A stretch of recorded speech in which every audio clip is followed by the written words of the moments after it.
Greetings. I'm Paul, and I am the lead research technician here at the How to Linux Research Labs, and I'm also the administrator of the Papa OS Linux Facebook group on Facebook. Today's video, I'm going to show you how to install Kubernetes on Papa OS Linux 22.04. Okay, let's get started. Okay, here's my NeoFX screen that shows I'm actually in a POP session, POP 2204. Okay? Now I'm going to install 3 Kubernetes tools on here. The first one will be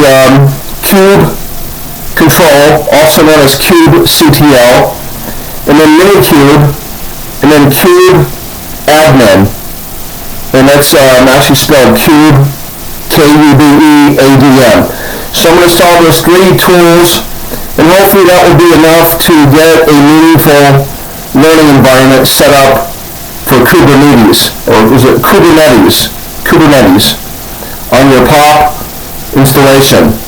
Okay, so I'm going to install first a kubectl binary, and I'm going to use the curl download tool, the curl download utility. It's a command line tool, and it's spelled CURL, and it allows you to download files and whatnot from the internet. So if you don't already have CURL installed, install it with sudo apt install CURL. I believe it should already be installed on your POP installation. Okay, so once you're squared away with curl, we go ahead and download the latest release with a specific command using curl. And back with that first step.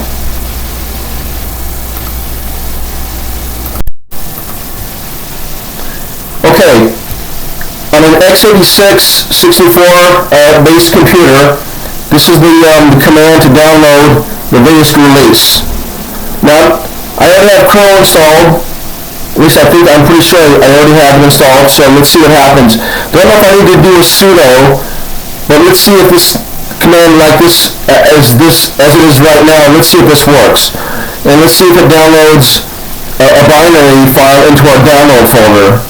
So once you have this keyed in here, you can pause the video, key this in, and then once you're keyed in there, go ahead and enter on that. Let's see what happens. Okay, it looks like I don't need to have a sudo command, and it looks like at this point it's downloading. And then let's see how long it'll take here. Like we're pretty close to the end already, not too much longer. Okay, so I'll keep the video rolling here, and then I guess we'll try to spot it in, I'm not sure what the default location will be. I don't think it's going to be in the download folder. We'll check there. That's probably usually where only the browser puts things. This is going to probably put it into the home folder on the root. Okay, so that looked like that downloaded properly there. Okay. So let's just check the download folder real quick. CD into there and try to spot. Okay, nothing there. So it's not there. So I'm pretty sure it put it onto the root here. Now, let's see what the working directory is here. I'm in the home Paul working directory. Okay, so it's going to be here on the root somewhere. So if we go LSA on here and try to spot it here. And let's see where it's at here. This should be it right here, I do believe. The CTL here. Okay? So, once you download it, spot it here, and we can move on to the next step.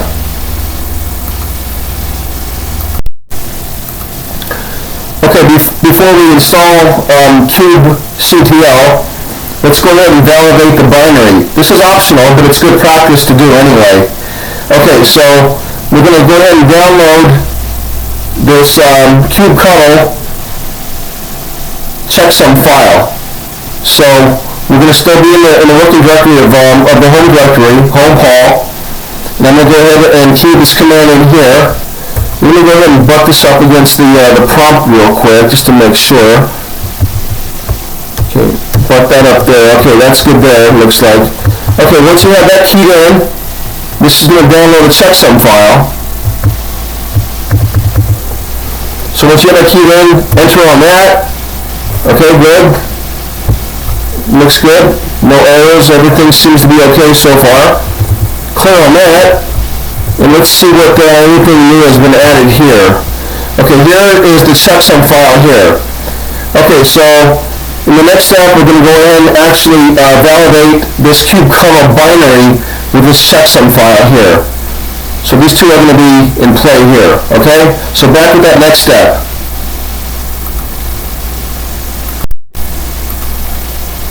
Okay, so here's the command to go ahead and actually check the binary here with this checksum file here.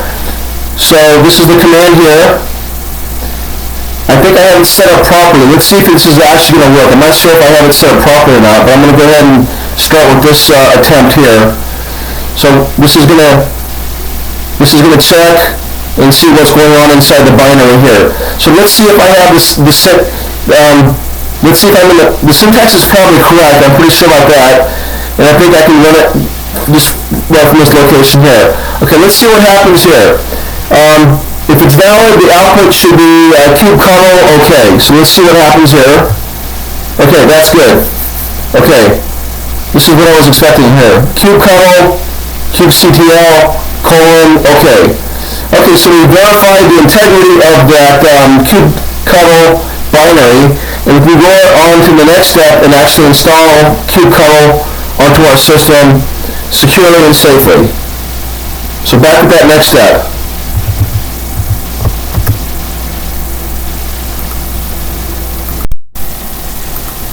Okay, the next step we're going to do is we're going to install kubectl. So go ahead and key this in, this command here, sudo install, and it's going to go ahead and install that kubectl binary into this location here, into this path location here. So once you have this keyed in, go ahead and enter on that. Okay, that's good. No errors, no faults. I believe we're okay to this point. So we've installed it. And then back to the next step. And the next step is going to be to ensure, we're just going to go ahead and check the version basically and validate the installation. So back to that next step. Okay, let's check the version here. Let's see what version is installed. Okay, so kubectl version client. Okay, let's see what happens here. Okay, I guess that's the most current version. Client version 1.30.0. Okay, that's good. Kubectl has been installed. There's one more kind of variation on this command to give us a bit more of a detailed view. So let's see what that does.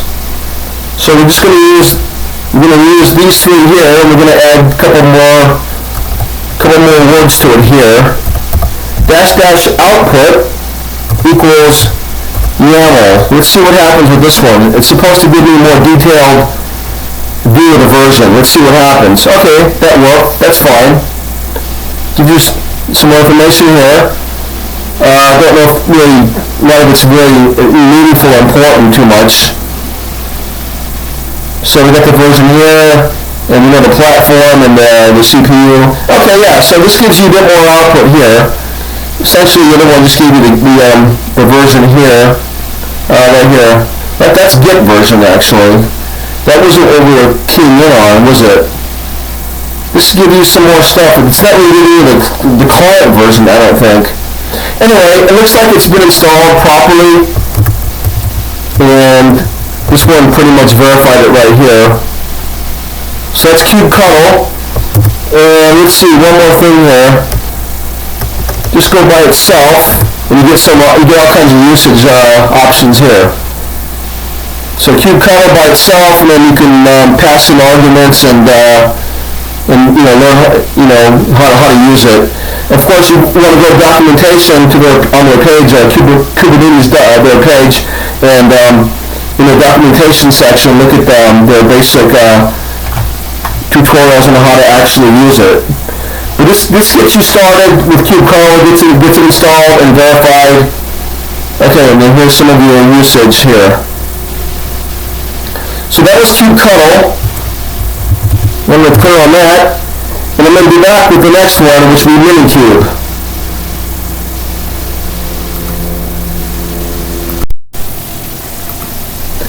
Okay, the next tool we're going to install in our tool chain is minikube.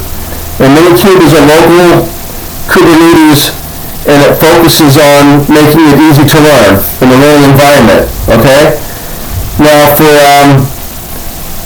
minikube, you're going to have Docker installed.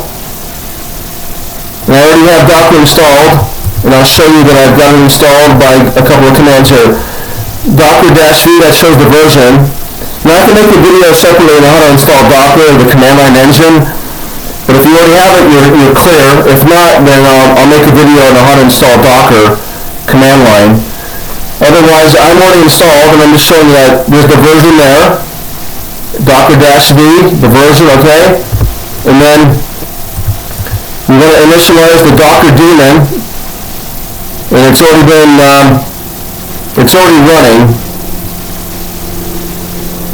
That's why we're getting that little bit of an error, because it's already running. Let's take a look here. Starting up. No, it's already running. That's why it says that it failed, because I already have it running.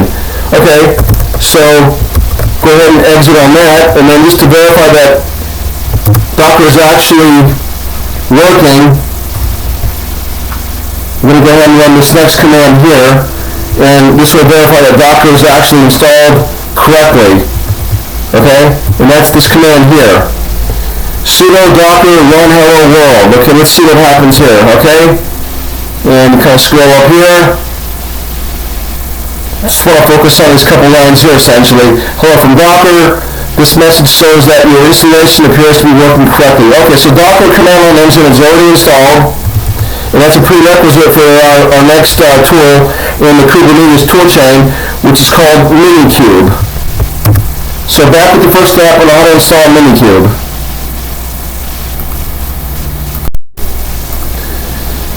So here's the command to download the minikube binary. Okay? Again, we're going to use curl, and it's going to download this minikube binary to our local file system. So once you pause the video and key this in, go ahead and enter on that, and it's going to download the minikube binary, and it'll be about a minute, so back when it's done, but it looks good so far. Okay, the minikube binary has been downloaded successfully to our local file system, so we're going to go ahead and clear on that, and let's see if we can spot it here. Just like with the other kubectl binary. And let's take a look. You're going to spot it here. Okay, here's the minikube binary here. And we can actually see what it is by doing file and then minikube. And it's kind of hard to figure out exactly, but it's an executable here, essentially. Just focus on this executable part here. Okay? So we downloaded the binary for minikube, and then the next command we're going to actually install it. So back with that next command. Okay, so pause the video and key this next set of commands in here. It's kind of two commands kind of chained together with a logical AND operator. So it's going to install that binary, that minikube binary, into this path here. And then after that, it looks like it's going to go ahead and remove it from our home folder. Okay? So let's go ahead and install it. Okay, that installed it to this location here, looks like. And then let's see if it actually removed it from our home here. Let's clear on that, do an LSA again, and see if it's still there. And I'm expecting that it's going to be gone, and okay, that was right. So that was a pretty accurate breakdown of that command. It moved it to that other path location, and then it removed it from here. Okay, that's good. So we installed minikube. Remember it was here in the M's here, it's not there anymore. Kubectl's still there, that's fine. But the minikube was moved, the minikube binary was moved, and then it was removed. It was moved, then removed from the home directory here. Okay, so that's good there.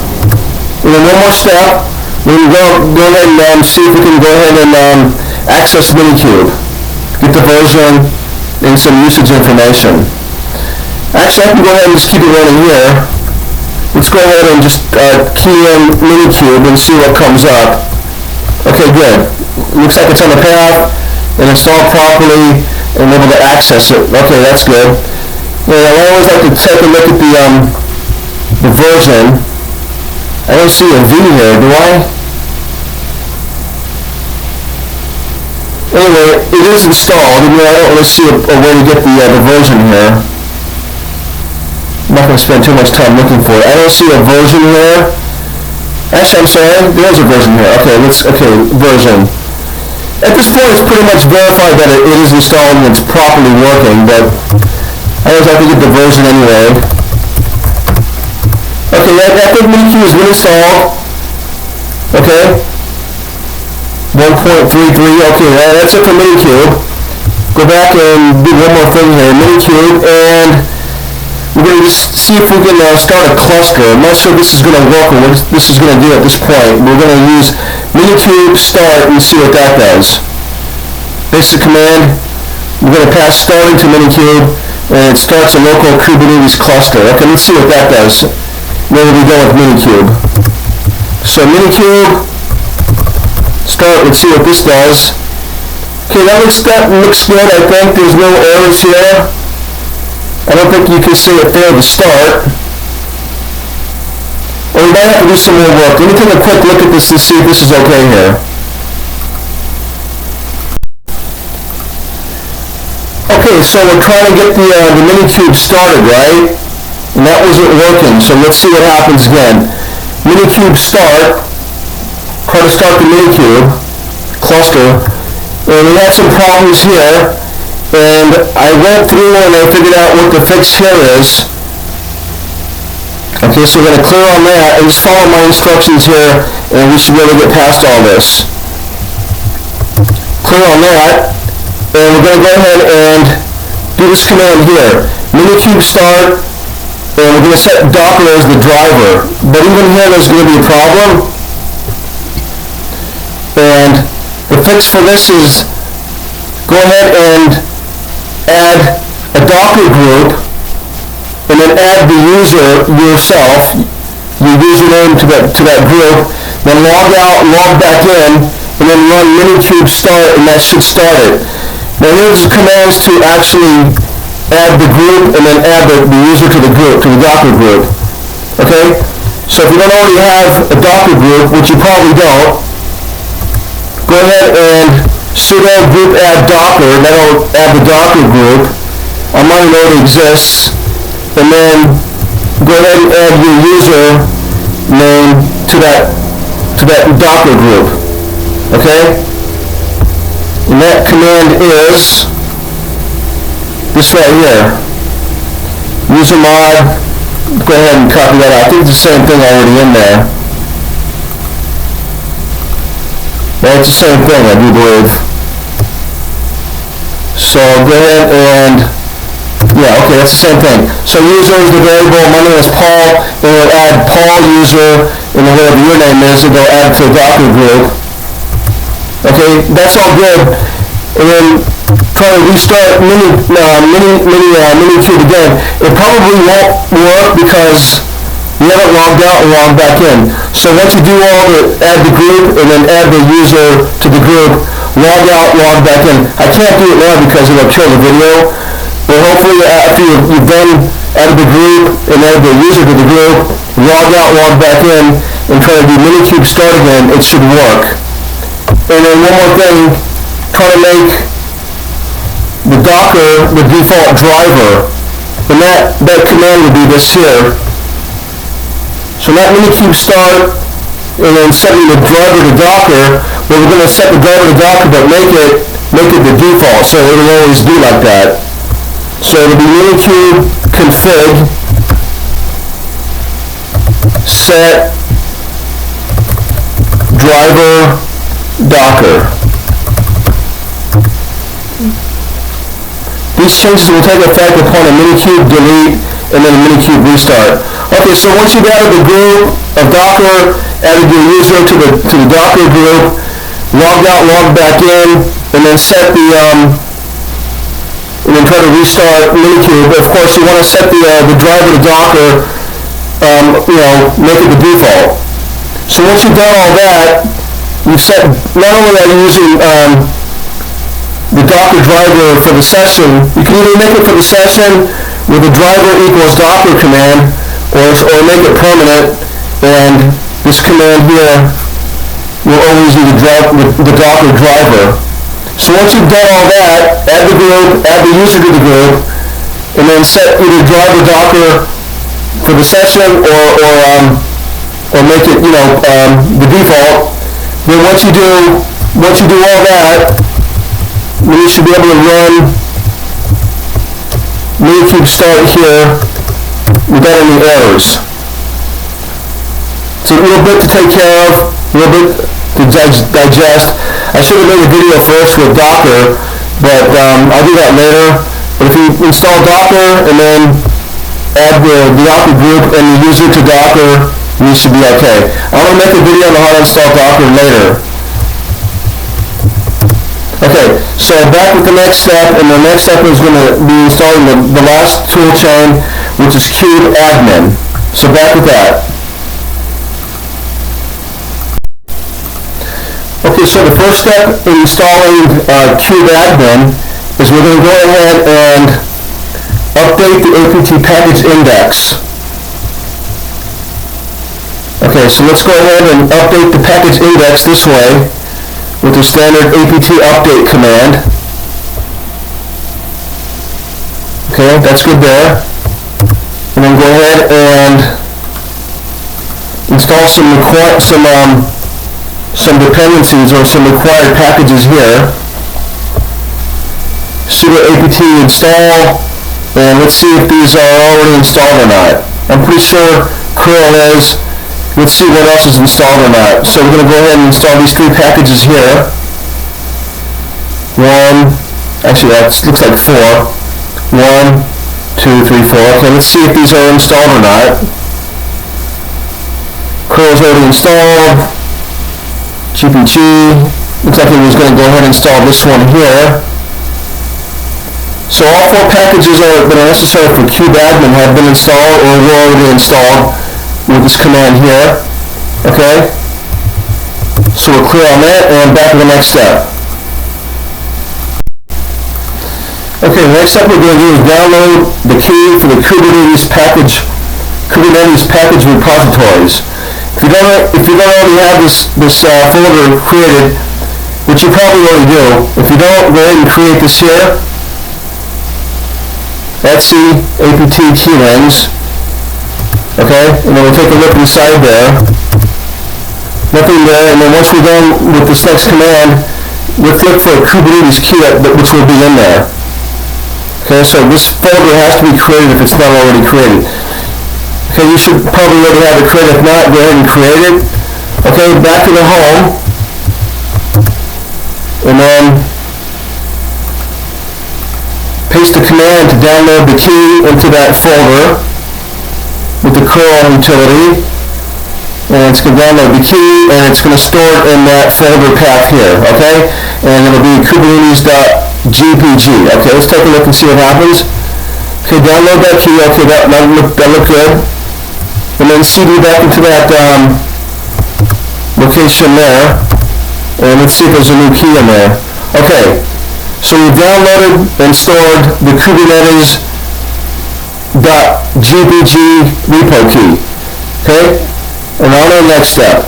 We're going to install kubeadm.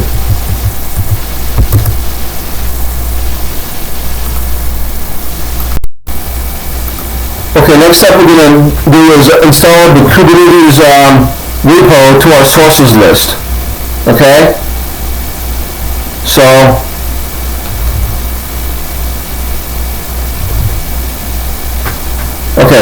So go to your pop shop here, hamburger menu up here, system software sources. That opens up the repo manager here and extra sources. And once we're done, there'll be an extra Kubernetes entry here.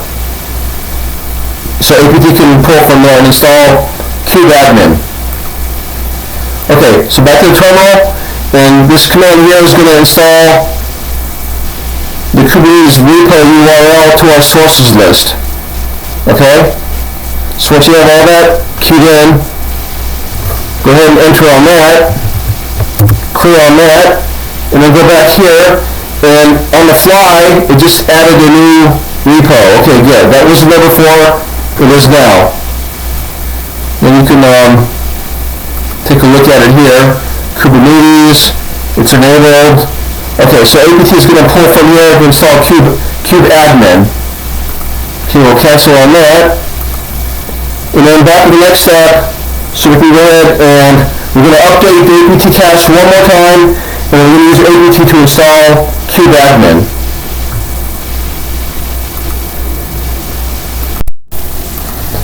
Okay, one of the last steps we're going to do is we're going to update APT cache again, so it becomes aware of that Kubernetes source here, this repo in our sources list. And then once it does that, it becomes aware of it, then I'm going to use APT to install kubelet and kubeadm. Okay, so let's see what happens here. Okay, it's updating the index, it's becoming aware that there's a Kubernetes, you can see it here. Where's it here? Kubernetes right about in here, okay? And then it's going to install some extra packages here. Okay, so this all looks pretty good here. It's going to install these packages here and these new packages here, and just really want to focus on kubeadm and kubelet here. Okay, so that's where we want to be. Do you want to continue? Okay, yes. The Y is capitalized, so we don't really have a key in the Y. Whatever is the capitalized letter is going to be the default. So since Y is capitalized and N is not, yes is going to be the default selection. So we'll enter on that yes, and it's going to install kubelet and kubeadm. So it's going to download, and it's going to install those packages, and back when it's done.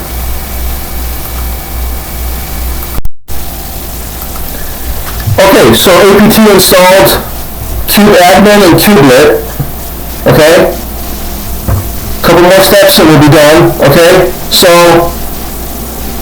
if you want to just use kubelet, if you want kubelet to always start across reboots, this command here is what we need for that. So it will enable it across reboots, and it will start it now if it's not already started now. Okay? Okay, so that's that. Now, if you don't want it to always start, then you can just do it manually and per each session, and I would just do it like this, I think. It would be like just like start kubelet.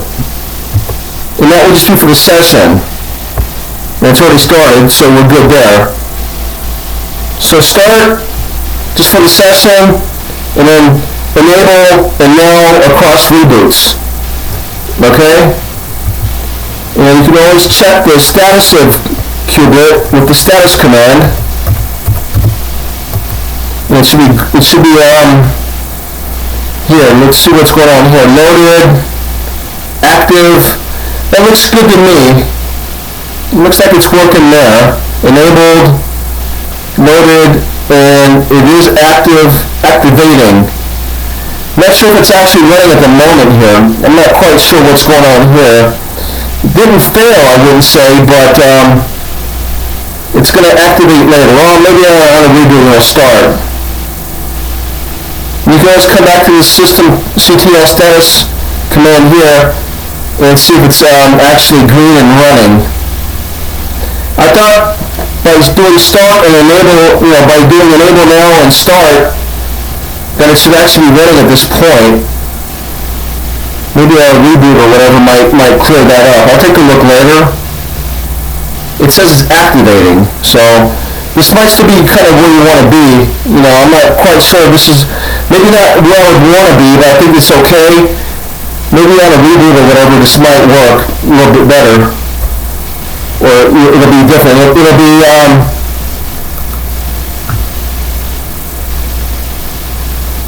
when it says active, it'll be green, and it'll say active, actually active. So let's bug out of there. I do believe the commands we like though, as far as start kubelet and then or enable now, that should be good there. So we're clear on that. A couple more things real quick. Let's see what kubeadm brings up here. Okay, that looks good. There's usage command, there's usage information here. And then check the version real quick. kubeadmin-v. Actually, it's not the version, is it? Version is just spelled out, okay. So we're just going to spell version out. And let's see what we got here. And here's the version number for kubeadmin. Okay, that looks good. We'll clear on that. And check one more thing here. Let's see what kubelet brings up here. Kubelet. Enter on that. Permission denied. I'm not sure if I have to do sudo or not. Let's see what that brings up here. That looked a little bit better there. Let's see what the version is on kubelet here real quick. Okay. I'm not sure about kubelet working because it's probably not running properly at this point, because when we did the kubelet service, it wasn't quite running, even though everything seemed to be okay. I did all the commands properly. Enable now.